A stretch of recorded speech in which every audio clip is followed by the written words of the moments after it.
ہمارے پاس اب جو چیپٹر ہے وہ ہے فعل ماضی مجہول کا.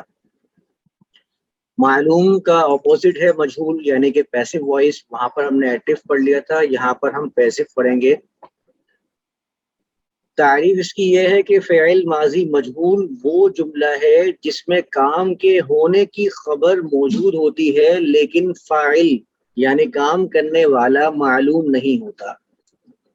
کام کرنے کی خبر موجود ہوتی ہے کہ کام ہوا ہے، کیا کس نے ہے یہ معلوم نہیں ہوتا، اسی لیے اس کو مجہول کہتے ہیں. فعل ماضی مجہول میں معلوم کے صیغے میں کوئی تبدیلی نہیں ہوتی، البتہ اعراب تبدیل ہو جاتے ہیں. جو صیغہ آپ کا، جو وزن آپ لوگوں نے فعل فعلہ کا یاد کیا ہے، اس وزن میں آپ کو کسی قسم کی تبدیلی کرنے کی ضرورت نہیں ہے، صرف آپ کو اس کے اعراب کے اندر، حرکات کے اندر تبدیلی کرنی ہوگی. تو ماضی مجہول بنانے کے لیے آپ لوگوں کو فا کلمے پر پیش لگانا ہے اور عین کلمے پر ذیل لگانا ہے. جہاں پر بھی آپ کا فا کلمہ ہوگا اس کے اوپر آپ ضمہ لگا دیں گے، اور جہاں جہاں عین کلمہ ہوگا وہاں پر آپ کو کسرہ لگانا ہوگا. تو آپ کا فعل ماضی مجہول تیار ہو جائے گا. اور جب فعل ماضی مجہول تیار ہوگا تو پھر ترجمے کے اندر بھی یقینی طور پر فرق آ جائے گا، کیونکہ میں نے بتایا کہ یہاں پر فاعل معلوم نہیں ہوتا، صرف ہمیں فعل کی خبر دی جاتی ہے.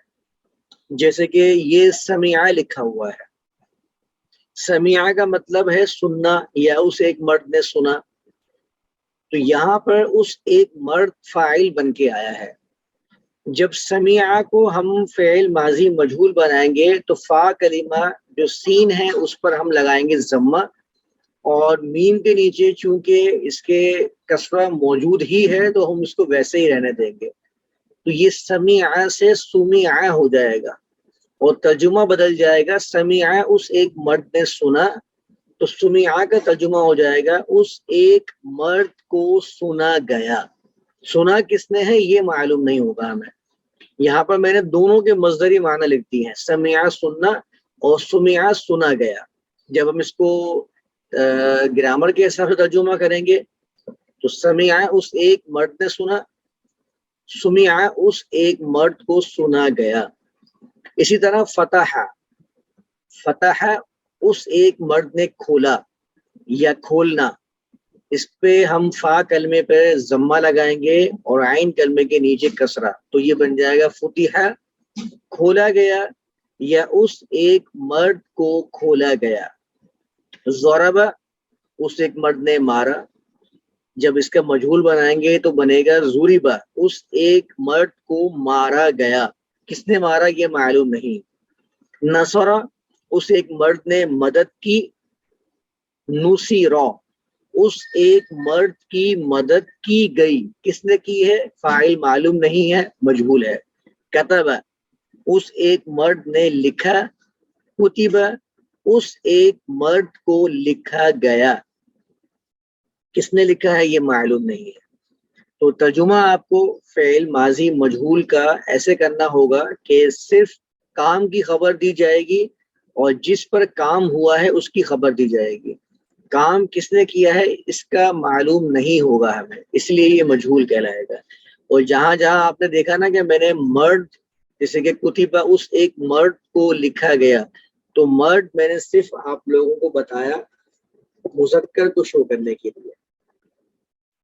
مذکر کو شو کرنے کے لیے میں مرد یا عورت کا لفظ استعمال کر رہا ہوں. ویسے جب یہ جملے کے اندر آئے گا تو جس چیز کے لیے استعمال کیا گیا ہے اس کا معنی وہاں پر وہی لیا جائے گا.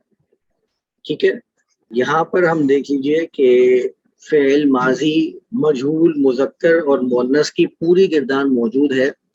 فعلہ کا وزن ہی میں نے مجہول کے اندر کنورٹ کیا ہے، جیسے کہ فعلہ کو میں نے فعلہ بنا دیا. فعلہ کا ترجمہ تھا اس ایک مرد نے کام کیا. یہاں پر میں نے اس کو فعلہ بنا دیا، اس ایک مرد کا کام کیا گیا. کس نے کیا یہ معلوم نہیں ہے ہم لوگوں کو. اور اسی پیٹرن پر آپ ایک مرتبہ دیکھ لیجئے، میں نے صیغے کے اندر کوئی بھی تبدیلی نہیں کی ہے. صیغہ بالکل وہی ہے جو میں نے فعلہ کے اندر یاد کیا. میں نے صرف اور صرف اس کے فا اور عین کلمے کی حرکات میں تبدیلی کی ہے اور ترجمہ اس کا یکسر تبدیل ہو گیا.